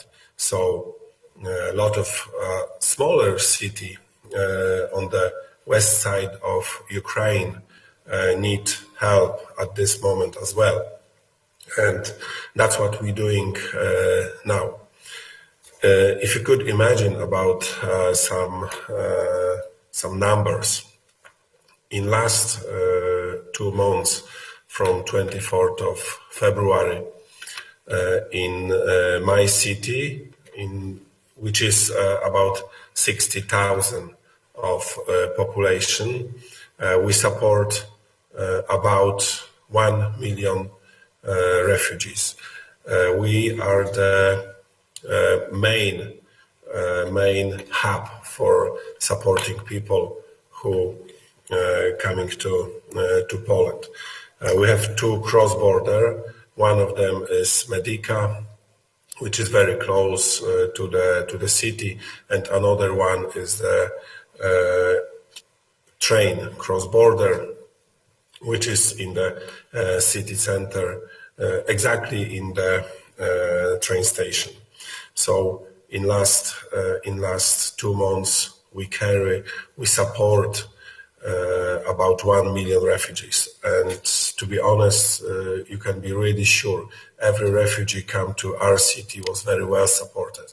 We give them food, we provide everything like hygienic things, we provide clothes, trolleys, buggies, warm food, hot drinks, and we do everything for them, and we try give help exactly in our city, but also we support them to organize transportation to different cities in Poland and different cities in EU. That was main thing what we do.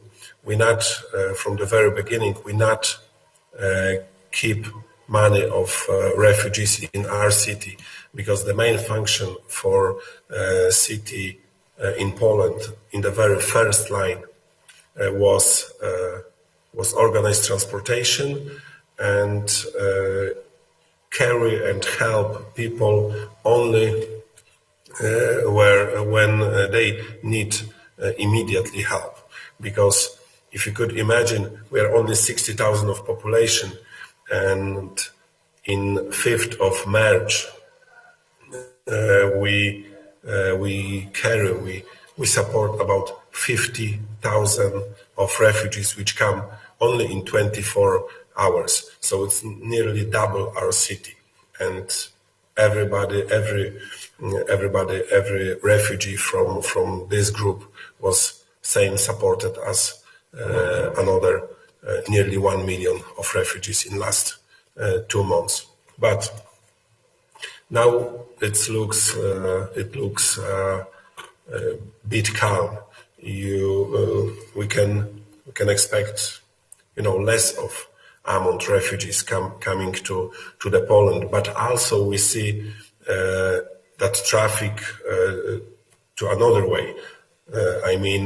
Many of refugees leave Poland now, and they decide back to Ukraine, and that's another question and another job for us, because we support them as well. So many cities in Poland and many cities, many regions and cities in EU are stable now with the refugees, so you can easily organize live and easily organize integration process in your city. But city on the border, city on the first line is still busy, because we still expect a huge traffic of refugees. But now that traffic is on the both ways. So about 5,000 people, 5,000 refugees come in to Poland, and about 5,000 come out from Poland every day. So what's in the future? Mrs. Dulkiewicz say very true words. So we have to think very quick about the future. Integration process is the main thing, because a lot of refugees want back. When we talk with them, they want back as soon as possible to Ukraine. But we have to think about a lot of them don't have houses, don't have flats. They don't have a place to back on Ukraine. So we have to think about carry this kind of refugees for longer period time. And now in Przemysl, in our city, we start doing small houses for them. Actually, not houses. It's a flat for about 150 families. And in the future, we think about integrate more than 5,000 refugees in our city. So, and to be honest, lot of refugees, when we ask them, they want to stay very close to the border. They want to stay as close as possible to their home cities. So cities like Przemysl and other cities on the east side of Poland is very comfortable for them for staying for longer period of time. And that's what we want to do in very near future. Also, it's not. We can admit that we need some funds for that, but that's the future. I think the main thing is integration process for a longer period of time, and also thinking about rebuild process in future as soon as possible after that war was finished. Thank you very much. Thank you very much, Mayor. I would like now to move to the third part of our debate, and then afterwards our members will take the floor. In this third part, we have the debate with Commissioner Lenarčič, who I welcome here today in our plenary. The EU Commissioner on Crisis Management. Dear Commissioner, it was only in October that you joined our plenary to discuss how the EU has been working to support regions and cities after the devastating summer floods and fires. Since the beginning of this brutal Russian invasion to Ukraine, the EU has been working to support Ukraine and its people. And it is true that 2 weeks ago you committed a further 50 million euros of EU funds to humanitarian aid, which is very important, supporting people that have fled from war or are still stuck in the crossfire. So, Commissioner, we need to continue working together to ensure that the support reaches the people who are in need and that our efforts are coordinated and effective. So, I welcome you again, and the floor is yours. Thank you. Thank you very much, dear President, honorable members of the Committee of the Regions. I really am grateful for this invitation to join you at the plenary session once again. It's a pleasure to be here. And allow me to start by acknowledging and appreciating the support and the assistance and the dedication that you devote to Ukraine and its people since the beginning of the Russian aggression on Ukraine. Since then, the Committee of the Regions has shown tremendous solidarity with the Ukrainian people, both inside the country and throughout the neighboring region.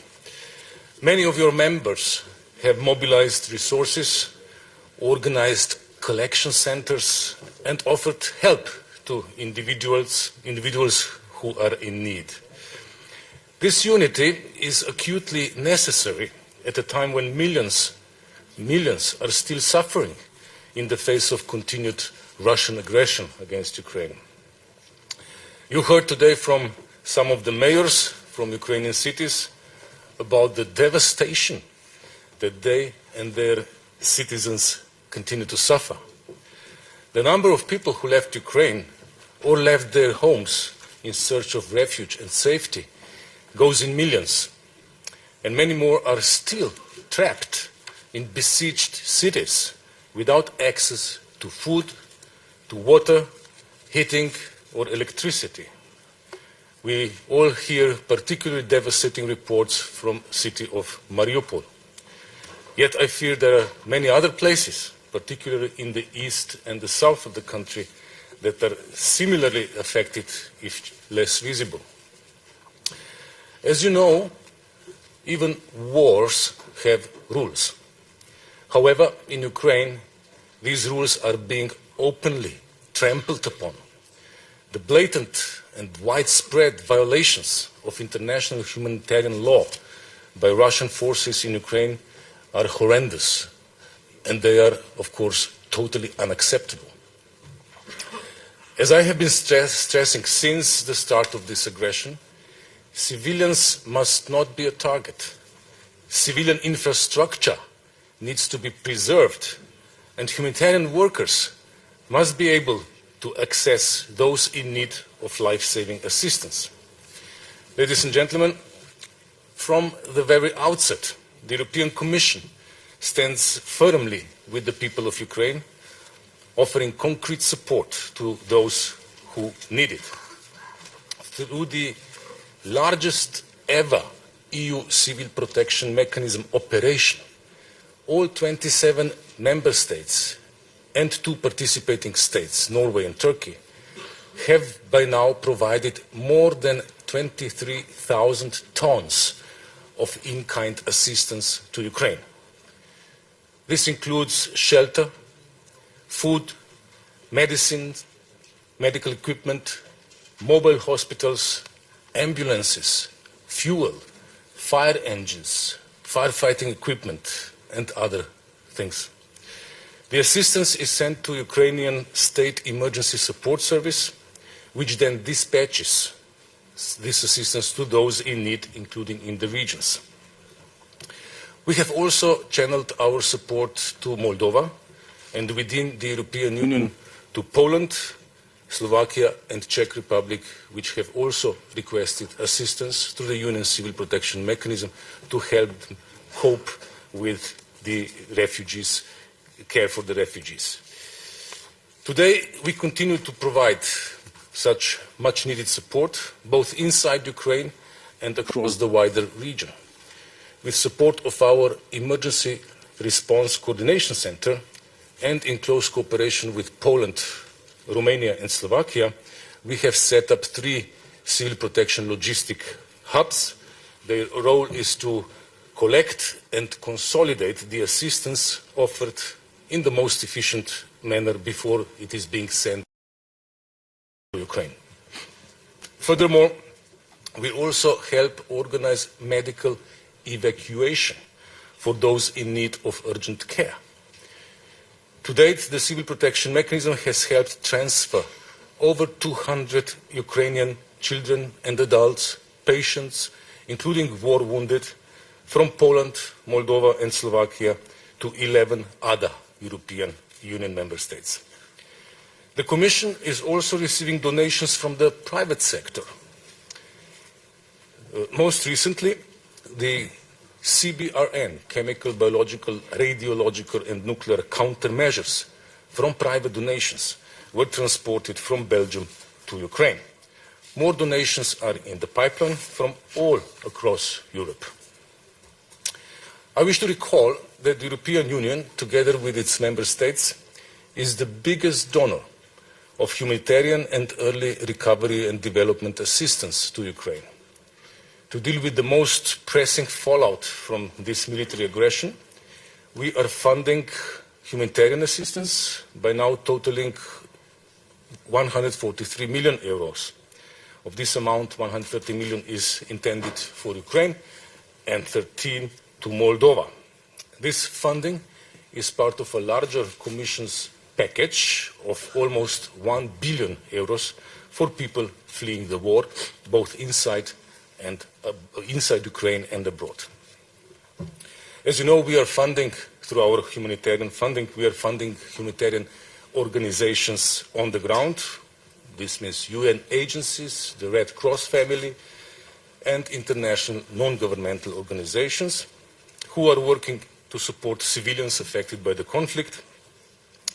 Despite security and access constraints, of which you are familiar, and of which also the mayors from Ukraine spoke, our humanitarian partner organizations continue to scale up their operations and deliver aid, including in hard-to-reach areas. Once again, I need to reiterate that humanitarian access must be granted for all who need it. The so-called windows of silence are necessary to ensure safe passage and delivery of relief items to all in need and to evacuate civilians. Honourable members, local authorities in the European Union play an important role, a very important role in hosting Ukrainians in their towns and regions, but they can also play a significant role in delivering emergency aid to Ukraine, particularly in situations where access is difficult. Many of you have privileged contacts with your colleagues at local and regional level in Ukraine, and you can assess the needs and pass them on. And how to do that? You pass them on to the state-level organizations in your country with whom we are in touch with regard to the assistance that can be provided. And in this respect, I wish to praise the Committee of the Regions for launching its new online information hub, matching offers of assistance from individuals and organizations is indeed an effort that simplifies the provision of emergency assistance to local and regional authorities inside Ukraine as well as all around Europe where such assistance is needed. As always, the Commission values the efforts of the Committee of the Regions, our trusted partner, but even more so during such an unprecedented crisis in Europe, unprecedented since many, many decades.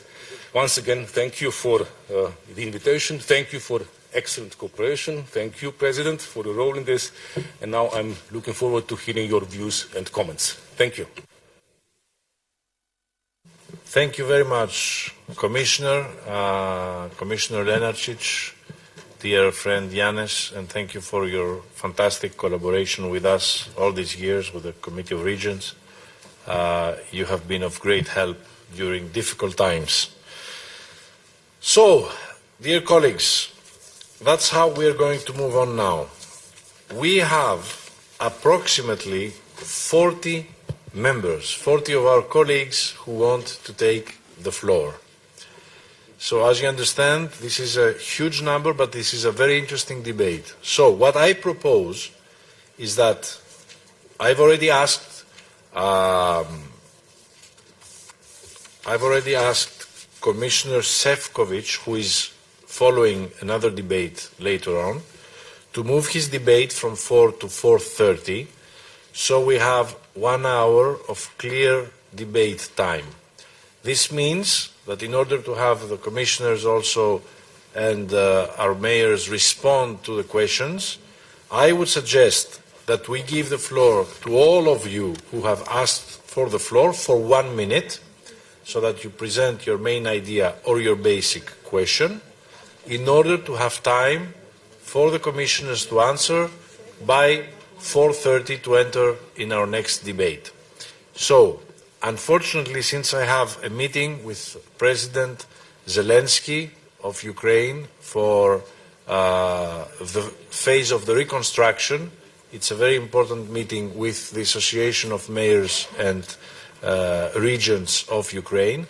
I will have to step to the next room, so I would please ask the Vice President of our committee, my good friend Vasco Cordeiro, to chair this very important and interesting debate. Thank you.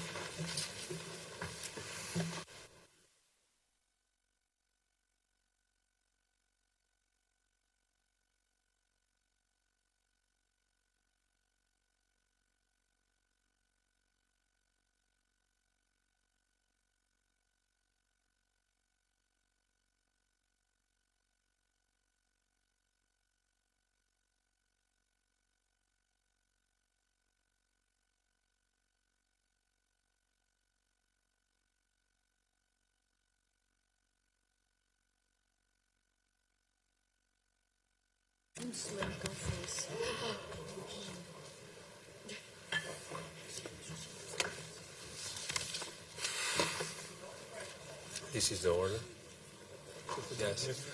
I would like, previous to giving the floor to the first member, I would like to, if possible, that we have time on the screen so people who are intervening, they can see how much time they have and time left. And now I will give the floor to our colleague Geblevich. You have the floor for 1 minute. Dear commissioners, dear colleagues, I'm very honored to be able to participate in this important, I would say even the most important debate in the recent years in the Committee of Regions, and address you on behalf of the EPP groups. I'm deeply moved by the words of our fellow mayors and councillors from Ukraine. We respect your courage, actions you have taken to protect your citizens. We respect your dreams of peace, democracy and development in the free world.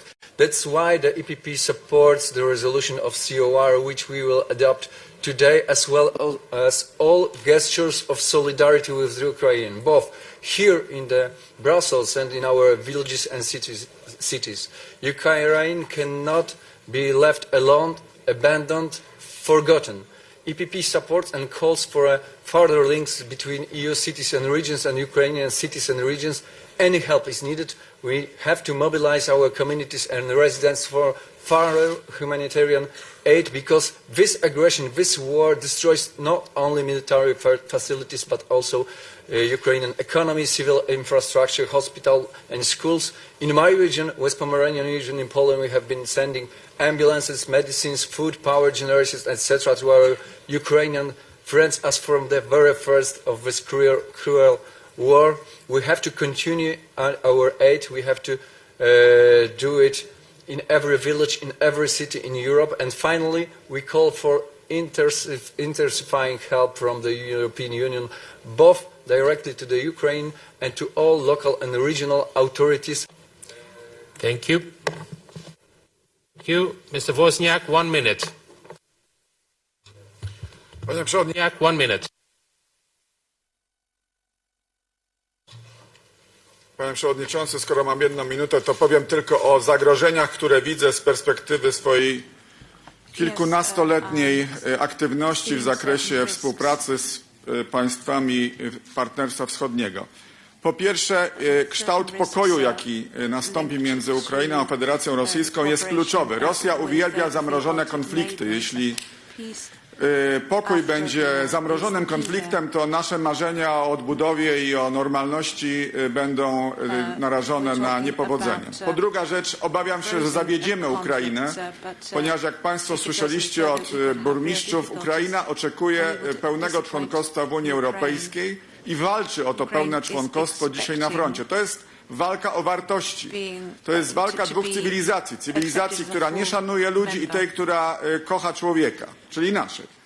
I trzeci element, obawiam się niezadowolenia naszych mieszkańców, jeśli wydamy nasze pieniądze przeznaczone na rozwój na kryzys uchodźczy. Tych pieniędzy musi być więcej. Thank you. Rouillon, 1 minute. J'avais prévu 4, alors je vais aller vite. 3 remarques et demandes. Premièrement, la Commission européenne et vous-même, Mme Ferreira, m'avez mis en œuvre un budget dénommé CARE, soins, traitements, doté de 17 milliards d'euros. Ce fonds devrait être mobilisé pour envoyer 15 000 jeunes Ukrainiens déscolarisés dans des villes et villages de l'Union européenne.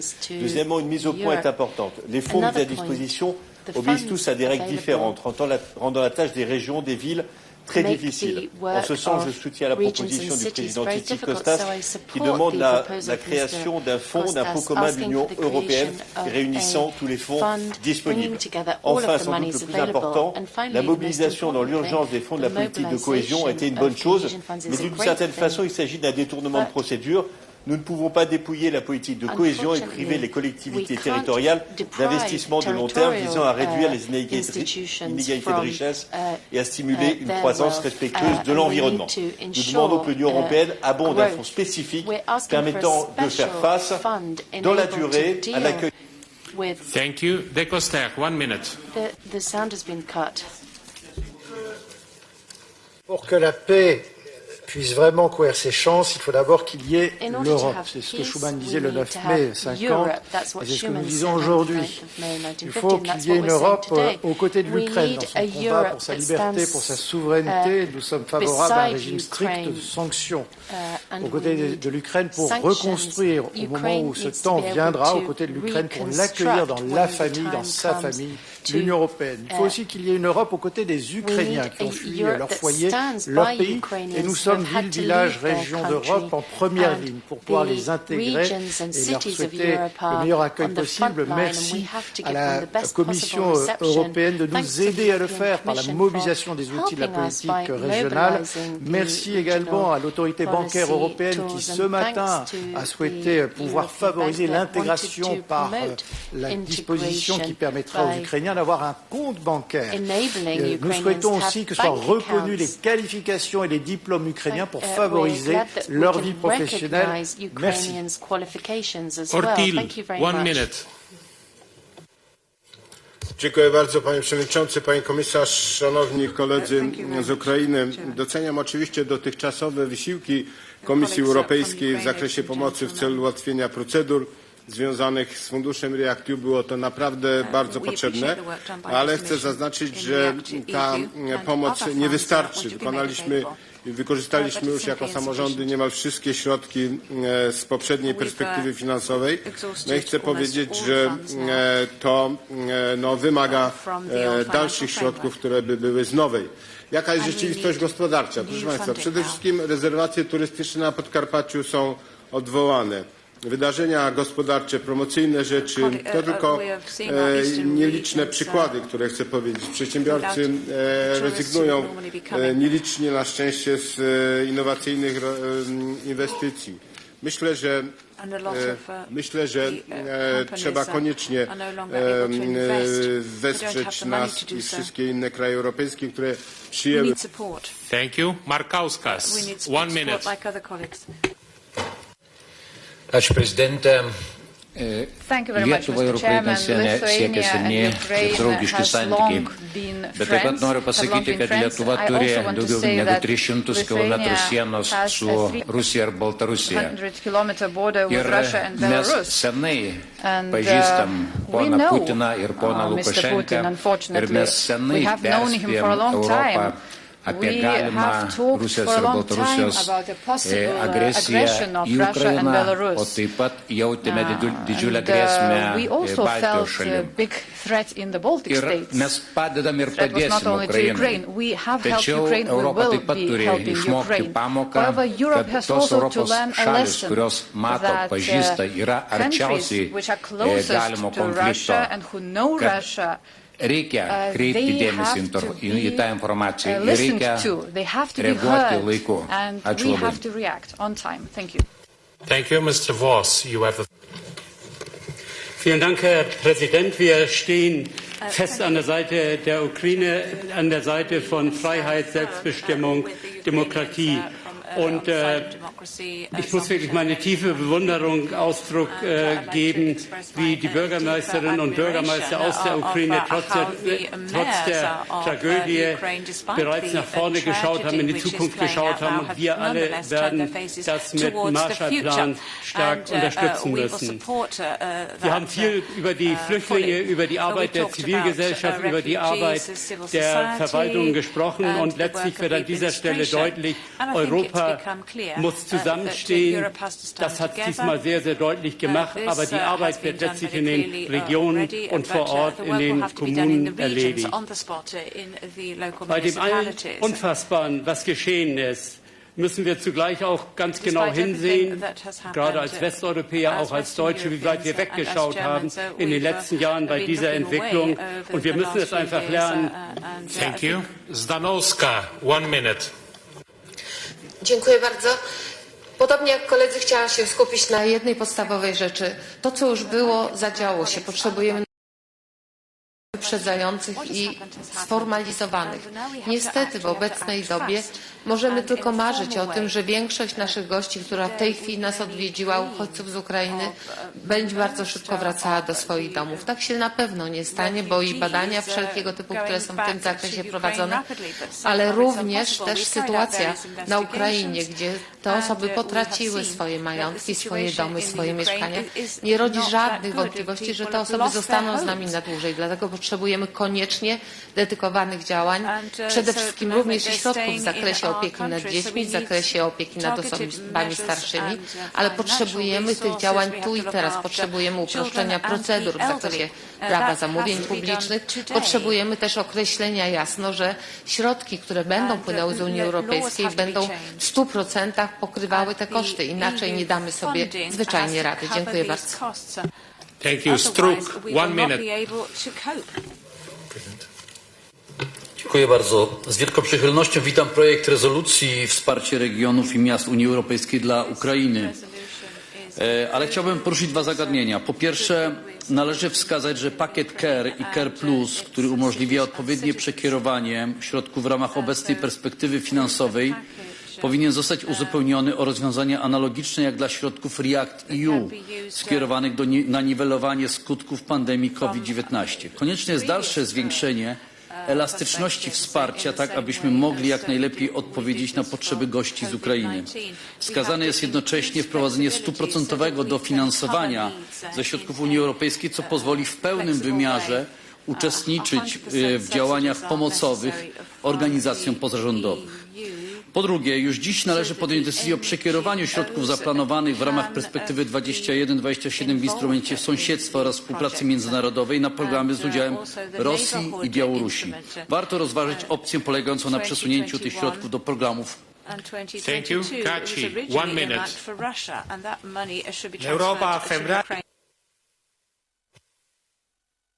L'Europa a febbraio si è svegliata nel mondo com'è e non come pensava che fosse. 30 anni fa scambiammo la fine della pace con la fine della guerra, la guerra fredda.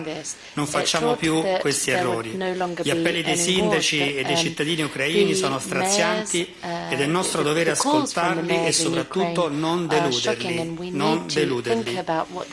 L'Europa giusta accoglie, aiuta, protegge, sanziona come sta facendo, ma ripeto, non sbaglia e non può più permettersi errori.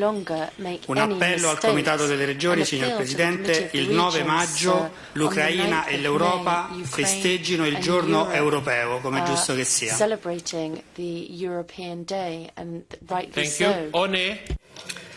Unsere Solidarität im ADR gehört allen Menschen, die in ihren Staaten in Freiheit und Selbstbestimmung leben wollen. Zusammenhalt ist eine Kernaufgabe der Kohäsionspolitik. Deshalb begrüße ich, dass die europäische Ebene in diesen Krisenzeiten erneut Flexibilität zeigt und mit dem Care-Paket die Region finanziell entlastet, um den flüchtenden und schutzsuchenden Menschen aus der Ukraine schnell zu helfen.